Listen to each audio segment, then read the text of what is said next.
Hello, everybody, and welcome to the Ill-Fated Rise of Henry VIII podcast. I am absolutely delighted to have today's guest is Leanda de Lisle, and we will be talking about overlooked Tudor women as well as some of her books.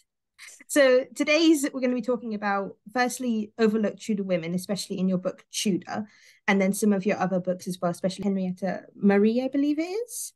Yes, Maria, Mariah, Henriette Marie, lots of ways of pronouncing it. Never get too hung up on these things, I say. So the first question that some of our listeners will probably want to know is what ignited your interest for passion for primarily Tudor history? Gosh, well, I think it started actually, I think maybe with film. When I was a child, I remember watching a very old film called Anne of a Thousand Days. I don't know if many of your listeners have seen that. Fantastic film. And there was also A Man for All Seasons, I remember, about Thomas More. So yes, I think those are the first sort of things that sort of piqued my interest in Tudor history. And then, I enjoyed history at school. I enjoyed history even before I went to school, really. I enjoyed books because history is full of great stories. And I always think it's such a pity when some aspects of the school curriculum are so off-putting to children. I can't understand why, for example, children are forced to learn about the League of Nations when they're 15 years old. I mean, it's not exactly the sexiest bit of history, is it? And people from all walks of life enjoy history. And why wouldn't that be the case? Because it's all about human experience. It's all about other human beings living adventures. It's personal. And I think that's something that when I first found your book Tudor, that's something that interested me is that in your books you tend to focus on some of the overshadowed or not perhaps researched parts of history, something that perhaps we wouldn't read in the curriculum. Yes, no, that's true. And I think it's nice to go on it's nice to go on a sort of voyage of discovery, isn't it? And look at some of these other people. And the more you dig, the more interesting things you discover, really. And I remember my first book was about the death of Elizabeth I and the accession of King James, the first Stuart king of England. Of course, there'd been Stuart kings of Scotland for a very long time. And I assumed, as many people did, that Elizabeth died and James inherited because he was her male heir. But actually, that wasn't the case at all. And he wasn't her heir in English law. And then through writing that book, I became interested really in the whole history of the Tudor succession. And then my last Tudor book, Tudor, the Family Story, really tells the whole history of the succession right from the beginning, indeed before the beginning, before they became kings of England. And I think that in Tudor, especially for me, someone who perhaps has not learned the whole history of it, your books are quite good because they allow people who may not know a lot about Tudor history in general and just getting to it, and those who actually are interested in it, we can all learn something new from your books without feeling like we've been told it quite a lot from other books.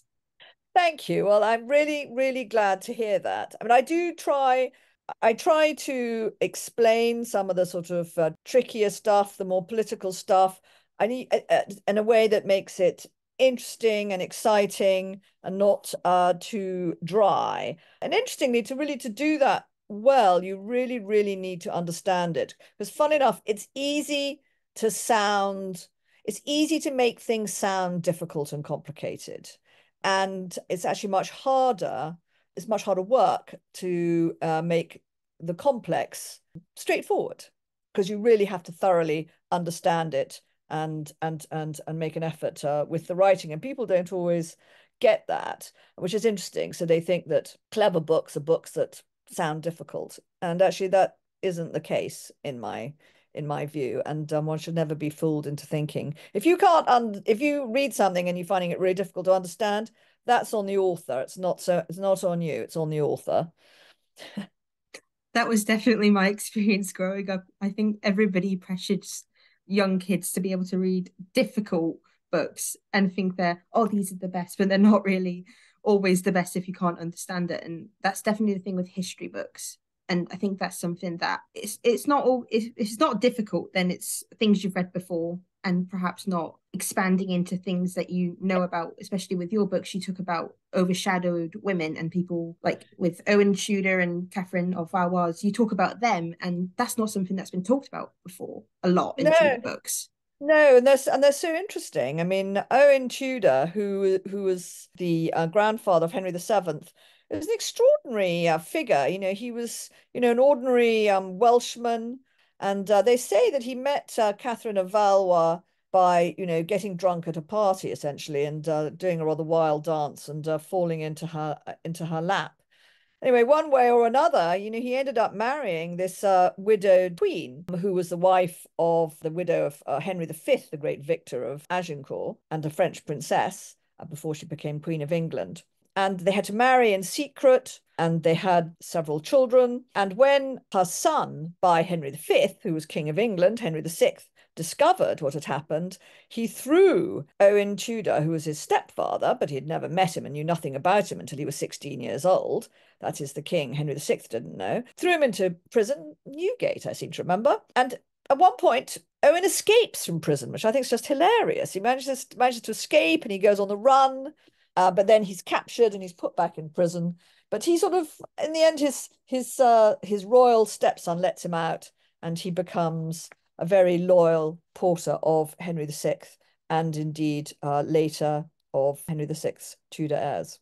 It's interesting that you say that because you'd think escaping prison would make you a very interesting person and someone very much talked about, but he doesn't seem to be, does he, Owen Tudor?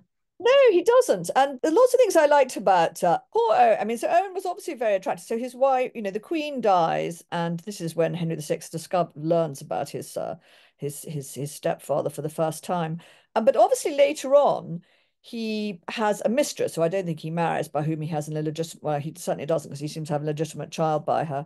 And eventually, poor old Owen is executed after a battle, after one of the battles in the Wars of the Roses, where he's fighting for the Lancastrian cause of Henry VI, and he's beheaded. And his head is put on the steps of this market square. And then there's a description of a woman weeping and seems mad, and she's putting candles around his head. And no one has ever suggested before who she is, but to me, it's clearly his mistress, the mother of his illegitimate son, who is, of course, related to the future Henry VII. Actually, they're in fact a very similar age. His son, his illegitimate son, the illegitimate Tudor, turns up supporting Henry VII when he's at the sort of Battle of Bosworth Field. And one of the other things I did actually is I traced the line, the illegitimate line. So Owen Tudor's legitimate line all become kings and queens of England and all the famous ones we know. But he has this child, as I said, by his mistress, this mistress he has after his wife, Catherine of Valois, dies. And they have descendants. And that itself is rather a fascinating story. And I think would probably make a book in itself, actually, the story of this illegitimate line. I mean, one of them, just to give you an example, I discovered was Lady Catherine Grey, who many people don't know much about, and certainly didn't know much about until I wrote my book on Lady Jane Grey and her sisters, one of whom is Catherine. And Catherine Grey was Elizabeth I's heir in English law, not Mary Queen of Scots, as people believe. Anyway, Elizabeth is very afraid of the threat posed by Lady Catherine Grey, and eventually imprisons her. And at one point, her jailer is this guy who is direct descendant of Owen Tudor in this illegitimate line.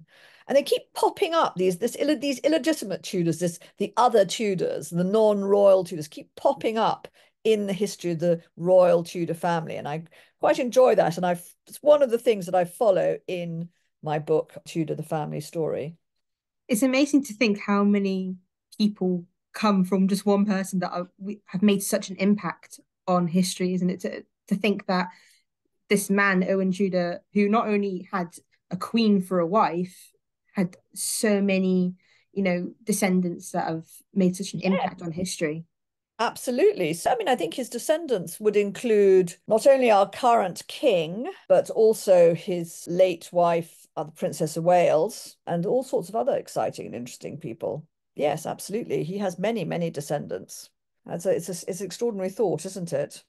And do you think that even though he has done so much for history in perhaps ways that we might not ever understand, because him and Catherine were not as perhaps scandalous as say like Henry VIII, or I hate to say Bloody Mary, but that is what she is Yeah. remembered for, even though it's so incorrect. Do you think that because they weren't as scandalous, shall we say, that's perhaps why they're overlooked in Tudor history? Well, I think, or perhaps because they were so scandalous, because I mean, having a commoner have an affair with a queen is a scandal of a particular kind. And if you are then king or queen of England, you don't necessarily want people to remember that you are descended from a Welsh jailbird. You know, you think, oh, yes, I'd like people to connect me to the kings from whom I am descended, from the royal line from which I am descended, the royal blood. I don't want people to remember that actually, you know, Grandpa was, you know, was plain old Mr. Tudor and not and just an ordinary bloke. So I think that's part of it. I think that not the court, there was nothing in it for anyone to remind people that that the Tudors, after they became kings, of course, and queens, that their name was not a royal, the Tudor name was not a royal name. Although Henry VII tried to pretend he was descended from King Arthur to try and give it a bit of a royal gloss. But, you know, the fact is, you know, it's all sorts of like stuff and nonsense. So I think that's part of the reason. And Catherine of Valois, well, I suppose, you know, she was widowed very young from Henry V, and yes, and so she is that much more obscure. I mean, I think it's extraordinary to give you an example how really they weren't valued by the royal Tudors. At one point, Henry VII wants to create the chapel in which he's buried, and his wife is buried in at Westminster Abbey, and Catherine of Valois is buried there. And he sort of, you know, digs her up basically and puts her on a shelf, intending presumably to rebury her, and he never does. He never bothers to rebury his own grandmother. And she's left on this shelf where she sort of gets bits of leathery and mummified. And how many years later? Well, so this would have been at the very beginning of the 16th century. And then, sort of three-quarters of the way through the 17th century, you have the diarist Samuel Pepys, from what I recall, describes going on a sort of tour, like a tourist tour around Westminster Abbey, and he sees her, and he pays a shilling to give the corpse of Catherine of Valois a kiss. So it's extraordinary, really. That's So not I think very nice, is it, to give a corpse a poor kiss? old Catherine of Valois. I know it's terrible. I think that's part of it as well. It's sort of, yes, remember this, don't remember that, you know. People edit their own family histories. I think lots of people do it. They'll say, "Oh, my cousin so and so," because they're proud of their cousin so and so, because their cousin so and so has, you know, done something marvelous or looks very handsome or whatever. And then they won't say, you know, my other cousin, who's a bit of an embarrassment and a bit of a black sheep or whatever, and doesn't cast such good light on the family. I mean, that certainly happened in my family. I think I'm sure that happens in lots of people's families. You know, people like to, they remember parts of it and they sort of slightly like forget about the other bit. And do you think, like, if Catherine of Valois was alive, she would understand or be able to be surprised by the fact that her second marriage brought forth a whole new dynasty? Do you think she would be proud of that?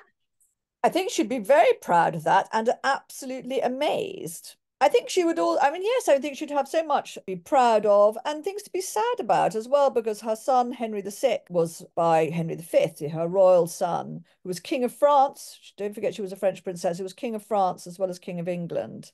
It was a really, really tragic story. He was mentally ill, where his father, you know, beat the French over and over again. Henry VI lost France, he lost the Hundred Years' War, and he ended up being murdered in the Tower of London by Edward IV, his rival, the Yorkist king, Edward IV, who strongly, Henry VIII, who was also his grandson, strongly resembled physically and actually in other ways, none of them good.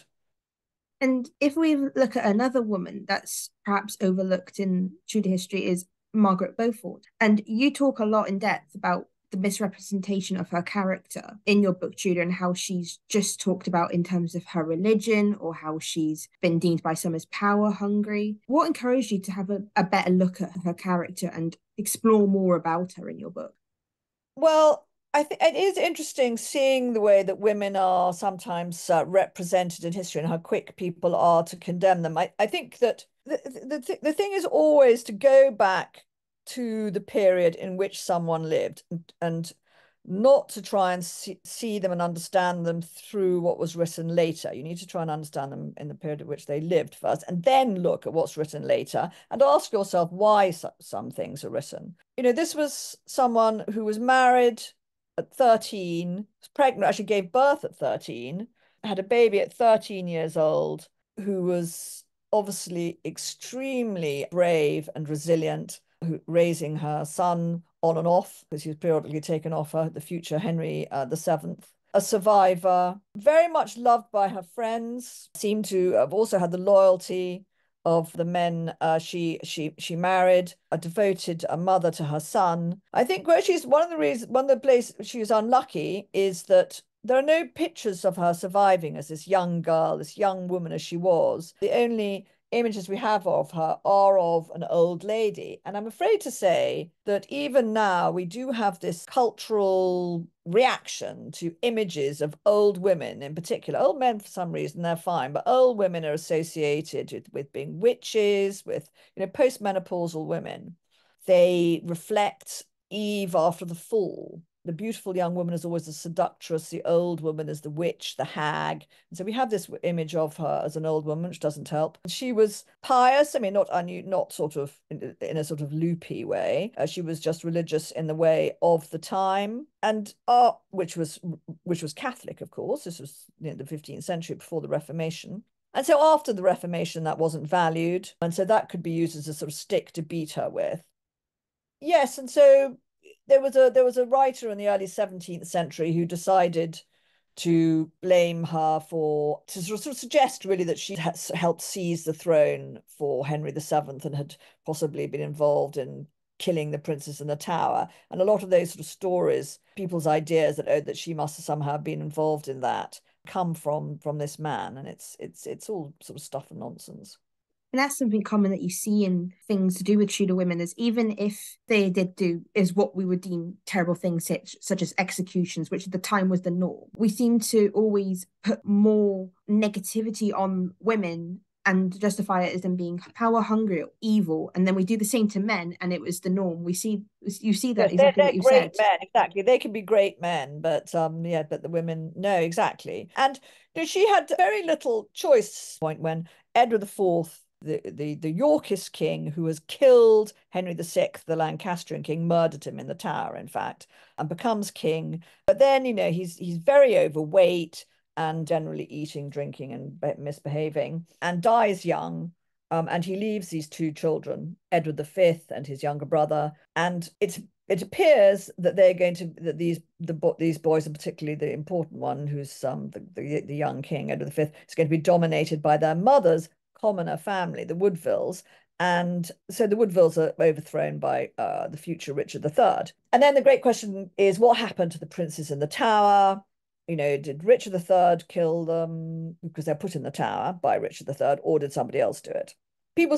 Some people say, it was Margaret, because, of course, her son eventually overthrows Richard III and he's killed on the battlefield at Bosworth. But the fact that she certainly supported her son in his rebellion against Richard III, but this wasn't really a sort of mad power grab for the sake of it. Richard III was determined to hunt Henry VII down in exile in Brittany and then France, as indeed Edward IV had tried to do. He was the sort of last representative, really, of the Lancastrian line, or one of the last representatives, the leading representative of the Lancastrian line, albeit not a particularly impressive one. They wanted, to get rid of him, to kill him.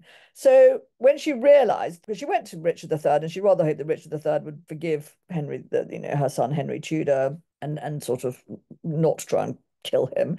But when she realized that that wasn't going to happen, essentially, and that Richard was going to go on like his elder brother Edward IV and try and have her son killed, then naturally she wanted to save her son's life. And one way to do that was to have him as king and not Richard III. I think any of us, I mean, I'm a parent, anybody who's a parent out there is going to go quite a long way to making sure their children aren't hunted down and murdered. And that's something similar that happens with yet another overlooked Tudor woman, is Lady Jane Grey, or as I would like to call her, Queen Jane the First, because she was queen. Is that a load of people think that her mother pressured her into it, or that her mother was power hungry and things, or that Jane was power hungry. That's not really the case, is it? No, I mean, read all these stories about how Frances Brandon was the sort of, again, she was the sort of wicked queen to Lady Jane Grey's Snow White, and that, Jane was this poor little 16, 15, 16-year-old girl pushed around by her sort of hideous, domineering mother, who supposedly looked like Henry VIII in his declining years and behaved like him as well. But again, as I went back to the original sources as opposed to later sources, it became evident this was completely untrue. First of all, the famous picture which she's described, which is this supposedly like Henry VIII is based on, is not a picture of her at all. It's a picture of a woman called Lady Dacre. So anyway, even if she'd eaten every bun in England, it wouldn't necessarily make you a bad person, frankly. Jane was actually very close to her mother, who was obviously very keen on supporting her education. A lot of the negative stuff that was written about Frances was written after she died, began to be written after Elizabeth I became queen, and it's because the people who supported the Grey sisters, i.e. Jane's younger sisters, as Elizabeth's heirs, wanted to pin the blame for Jane's reign on somebody. Lady Jane Grey's reign was supported by Edward VI, the leading Protestant elite who still surrounded Elizabeth. And of course, Elizabeth didn't trust them for that reason, because not only was Mary Tudor cut out in favour of Jane, so was she. She had good reason not to trust them. And so they wanted to sort of point the finger of blame somewhere else. And Frances was an easy target. So yes, there's absolutely no evidence in fact, to the contrary, that Frances was a cruel mother or beat her daughter or did any of these things. All completely untrue. Yes, I cover that in Tudor and also in my book, The Sisters Who Would Be Queen, which is about Jane and her sisters.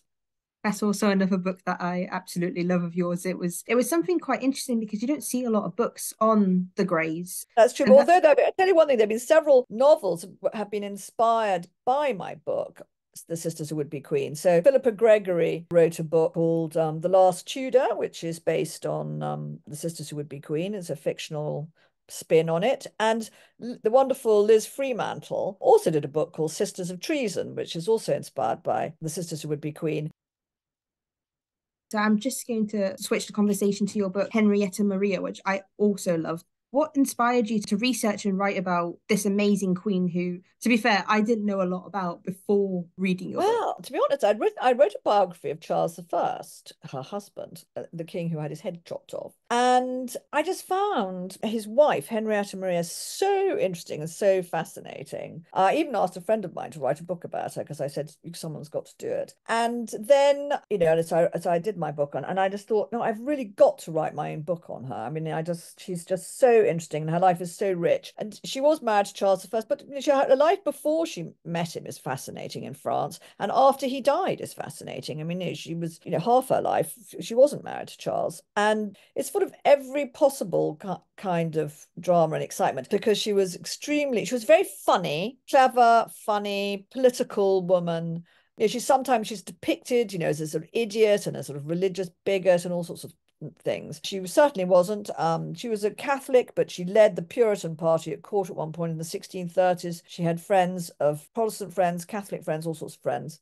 She led armies. She, lived under shell fire. She was just an extraordinary woman and has very much been done down in history. So I was particularly pleased to, I hope, introduce readers to a new Henrietta Maria. Well, not a new one, the original.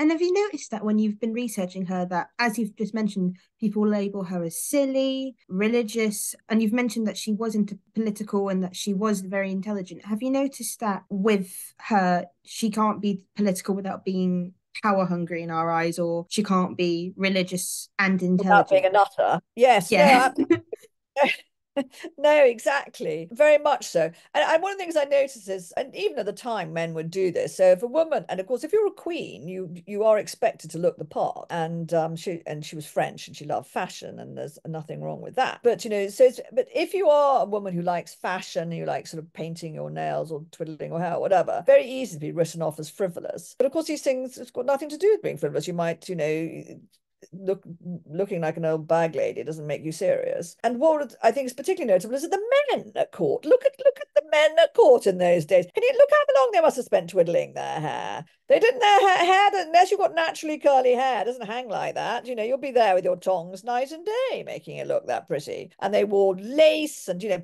King Charles even had little bells attached to his clothes, make so he would tinkle as he walked, and they had silk stockings in 100 colours. And let's face it, even now, a lot of men are quite vain about their clothes, which is a great pity, actually, that men now don't, you know, wear a lot of colour and so forth. They did in the 1960s, of course, which is one of the better things about the 1960s. I mean, let's not pretend that men aren't vain as well. And Because they they didn't just spend most of their lives dressed to the nines in exactly, old it doesn't make clothes. it frivolous. I mean, courtiers, very serious and senior courtiers at Charles's court. I mean, one of them, there's a great friend of Henrietta Maria's who's sadly executed in the end.